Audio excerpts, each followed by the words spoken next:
Greetings, agents. This is Dan Bouchard Fernandez. Hope you're doing well today. Just wanted to start a conversation because there seems to be some misunderstanding about brokerage relationships in Maryland, and I just wanted to lay a couple of principles out to make sure that everybody's understanding fully how things should be working in Maryland. So the first form I want to talk about is the understanding whom the real estate agents represent. So this form has gone through a number of changes over the years, and there was a period of time where this form was required in all transactions. And a lot of agents are still under the misconception that this form is still required in all transactions. And in fact, it's not. The only time that this form is required is when you have an unrepresented party in the transaction. Whether that's the buyer, the seller, landlord, or a tenant, if there's one party that is unrepresented, that's when you use this form. Next form we have is the consent for dual agency. Anytime you're going to have a brokerage relationship, whether that's a listing agreement or a buyer-tenant agreement, it doesn't matter. You must also include the consent for dual agency.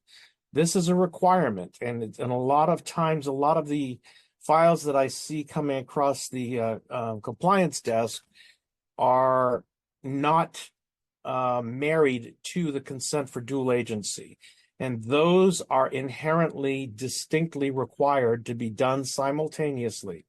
So you'll notice that the consent for dual agency provides a top section here and a bottom section. When we are starting the brokerage relationship, the only part that we're really concerned about is the consent for dual agency right here. And the only part that you're really going to be concerned about is representing whom you are relating to and at what property. If it's a seller, you'll check the box here and it'll be whatever the address is.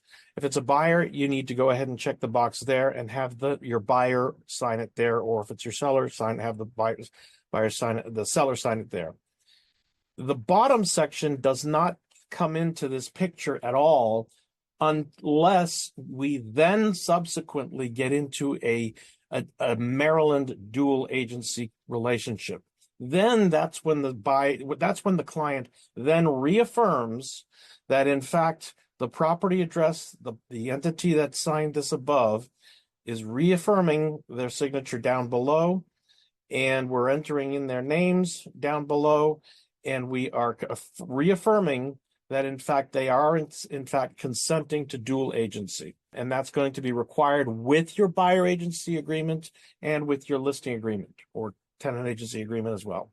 If we do not want a buyer brokerage relationship, that is when we must use the understanding whom document. And that's critically important when we do that. If you're going to get a sign call on the phone and somebody says, hey, I want to go see 123 Main Street, and they say, but I don't want a buyer agency. They say, I don't want a buyer agency agreement. Okay, fine. That's when you're going to use this form. You're going to use this form, understanding whom the real estate agents represent, have them sign it. You cannot walk into a property without having either the understanding whom the real estate agent represents or a buyer agency agreement. It's either or. There's no ifs, ands, or buts around it. You have to have either one or the other. So please be aware that you've got to have either the understanding whom and have them sign it, or the buyer agency agreement. If in fact you are going to go and show a property that is not listed by a brokerage, and you are wanting to engage that seller and potentially have your buyer client, then we may go ahead and use the authorization to show and pay the buyer broker agreement. You must get this form signed. This is the permission for you to receive compensation on this transaction. Without this, you don't have the ability to have any kind of compensation from your seller. So make sure that you understand that if the seller is going to be paying your compensation on behalf of the buyer, then you've got to make sure that you have this. And if you have any questions, feel free to always give me a call, please, 202-309-2339, or D Bouchard, DBOUCHARD, at remaxdistinctive.com. Thanks.